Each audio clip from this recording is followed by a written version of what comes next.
है।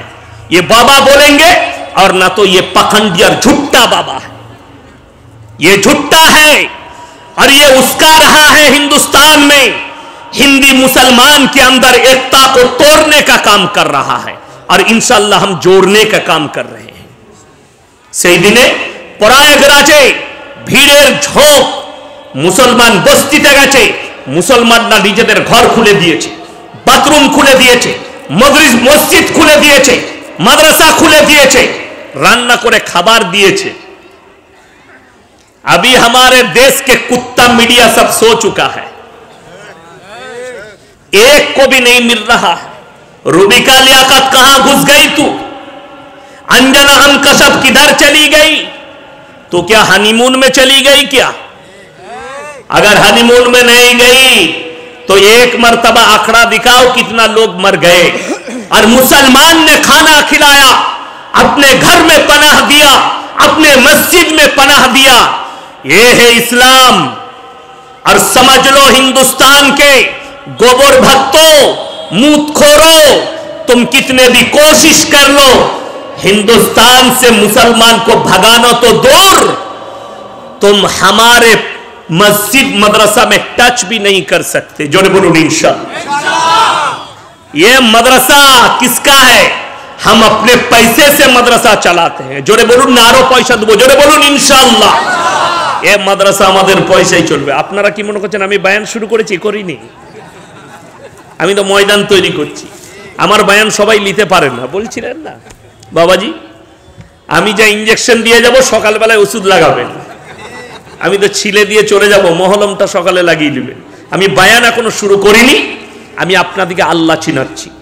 বর্তমান সময়ে যার নাম হচ্ছে সুপার পাওয়ার, তার নাম আমেরিকা, যার কাছে কয়েক লাখ সেনা, কয়েক হাজার ফাইটার জেট, কয়েক হাজার যুদ্ধ বিমান, কয়েক লাখ মিসাইল, কয়েক লক্ষ সেনা, তার মতো সুপার পাওয়ার যার কাছে 4428টা পরমাণু বোমা আছে, তার মতো সুপার পাওয়ারকে আল্লাহ হাঁটু গাড়িয়ে দিয়েছে কুদরতি বালা দিয়ে।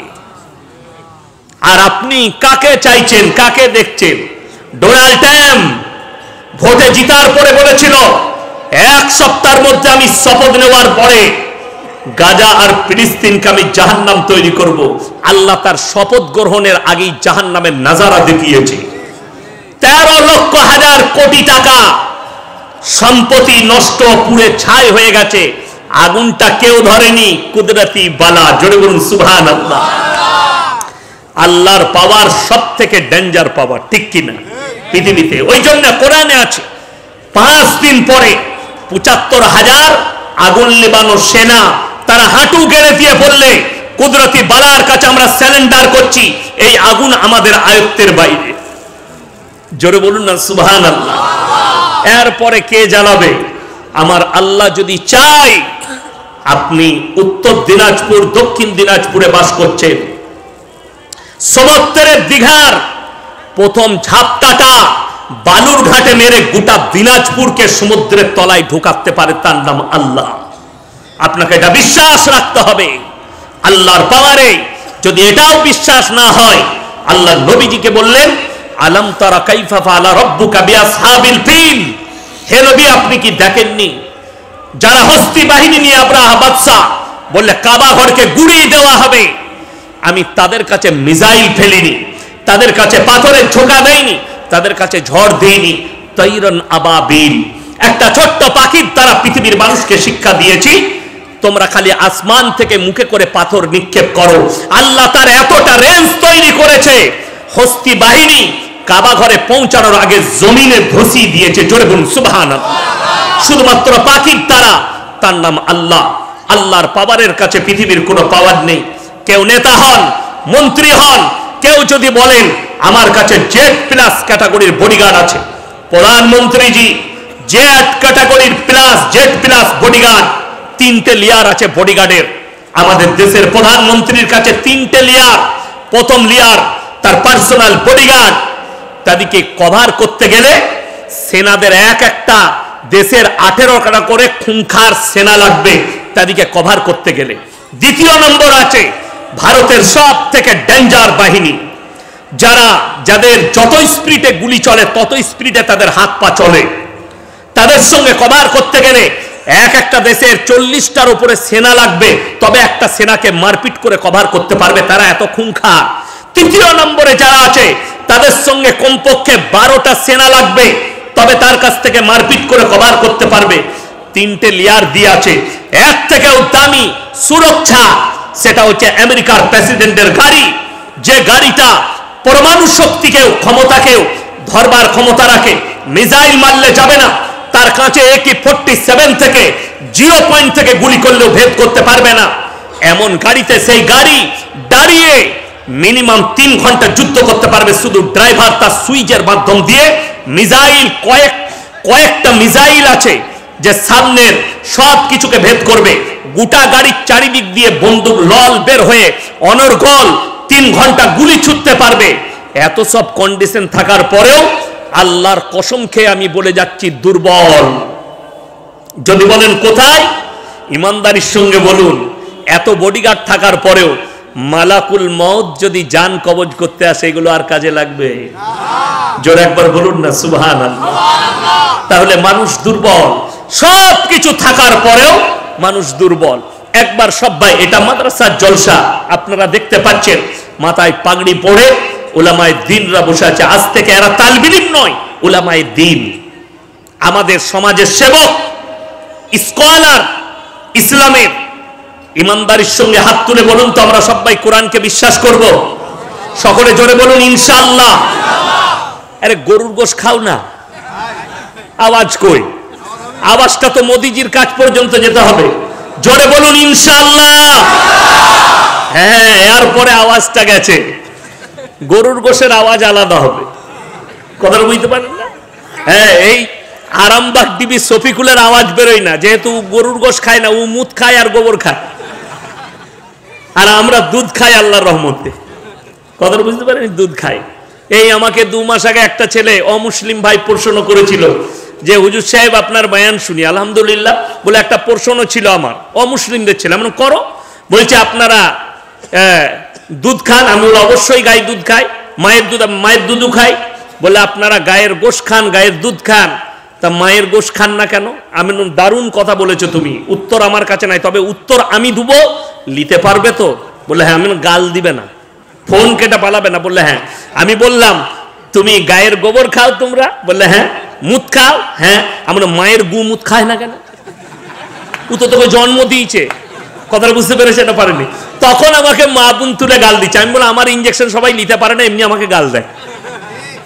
কয়েকটা জিলাপি হুজুর আমাকে গাল দিয়ে বেড়াচ্ছে সারাক্ষণ পশ্চিম বাংলা। তো আমি বললাম এমনি আমি গাল খাওয়া লোক, তুই দিয়ে দে, ওটাই আমার দোয়া, তবে তোকে যা দিয়েছে ওটা সামাল গা। আমার ভাই, আল্লাহর রহমতে আল্লাহ যেগুলো হালাল করেছে নির্দ্বিধায় খাও, অসুবিধা নেই। আমি যেটা বলতে চাইছিলাম, আপনারা হাত তুলে বললেন কোরআনকে বিশ্বাস করি। এই ভারতের 30 কোটি মুসলমান, তার মধ্যে 10 কোটি মুসলমান আছে কিনা এর মধ্যে সন্দেহ জাগে। আমি এখানে প্রমাণ দিয়ে যাব, এটা দক্ষিণ দিনাজপুর, তো দক্ষিণ দিনাজপুর, আমি প্রমাণ দিয়ে যাব। আমার ভাই, আপনারা ইমানদারির সঙ্গে বলুন, সুদ খাওয়া হারাম না হালাল? এত আস্তে বলছেন হারাম। যদি সুদ খাওয়া হারাম হয় তাহলে আপনার এই থানাতে একটা সুদখোর নাই। কথা বলে আছে, কোরআনে আছে ওয়াহাল্লাল্লাহুল বাইয়া ওয়া হাররামার রিবা, সুদকে হারাম করেছি, ব্যবসাকে হালাল করেছি। রাসূল আকরাম সাল্লাল্লাহু আলাইহি সাল্লাম বললেন, কেউ যদি 1 টাকা সুদ খায়, সর্বনিম্ন পাপ নিজের মায়ের সঙ্গে 36 বার জিনা করার সমান পাপ হবে। এই হারাম জানার পরে যে মুসলমান সুদ খাবে, এর থেকে বড় আল্লাহর দুশমন কেউ আছে? এর থেকে বড় রাসূলের দুশমন কেউ আছে? জেনে শুনে তুমি আল্লাহর সঙ্গে যুদ্ধ ঘোষণা করেছো, যেহেতু তুমি কোরআন বিরোধী কাজ করছো। বড় কষ্ট লাগে। বেঈমান কাফেররা তাদের মেহনতে কিভাবে কামিয়াবি লাভ করেছে আপনি অবাক হবেন। তারা তাদের মেহনতে কামিয়াব, আমরা আমাদের মেহনতে নাকাম। এতগুলো মাদ্রাসার প্রোগ্রাম, জলসা চলছে, দিনের দাওয়াত চলছে, প্রোগ্রাম চলছে, মাদ্রাসা চলছে, তারপরেও আজকে মুসলমান হারাম হালাল বুঝলো না। তার মারাত্মক কারণ হচ্ছে যেটা ফরজ সেটা আপনি নিলেন না। নফল নিয়ে মারামারি। প্রত্যেকটা মুসলমান নরনারীর জন্য দিনী শিক্ষা অর্জন করা ফরজ। আপনি দিনাজপুরে খোঁজলেন 100 জনের মধ্যে 80 জনের কাছে দিনী শিক্ষা নাই, যার কারণে আজকে বেঈমান কাফেররা কামিয়াবি লাভ করেছে। সুদ খাওয়া হারাম বললেন, কিন্তু তারা ঠান্ডা মাথায় কত বড় নেমক হারামি করেছে আপনি অনুভব করতে পারবেন না। আপনি কোরআনের বিরুদ্ধে কিভাবে যাচ্ছেন। আপনাদের এলাকায় নিশ্চয় গ্রুপ লোন বন্ধন লোন নাই? আছে? মাশাআল্লাহ, খুব ভালো, বাড়ি বাড়ি আছে। আমি কি বললাম বলুন তো? তারা মেহনত করেছে ঠান্ডা মাথায়, প্রত্যেকটা বাড়িতে সুদকে ঢুকিয়েছে। খালি পারে নাই তো পারে নাই, মৌলবীদের ঘরে পারে নাই। ইমামের বেতন 3000, আপনার এলাকায় 5000। একটা মৌলবীকে বার করে দেখিয়ে দেন তার বউ কোমরে কাপড় গুঁজে গ্রুপ লোন করতে গেছে। আমাদিকে লাগে না কেন? আমরা রাসূল সাল্লাল্লাহু আলাইহি সাল্লামের আখলাকের উপরে টিকে আছি। রাসূলের হাদিস, আল্লাহর রাস্তায় দ্বীনের পথে যারা থাকবে মৃত্যুকাল পর্যন্ত আল্লাহ ইজ্জতের রুজি দান করবেন। জোরে বলুন সুবহানাল্লাহ। আপনি 20,000 রোজগার করেন, আপনার আল্লাহর উপরে ভরসা নেই, রুজির মালিক আল্লাহ এটা বিশ্বাস নেই, যার কারণে আপনাকে সুদের উপরে ভরসা করতে হয়েছে।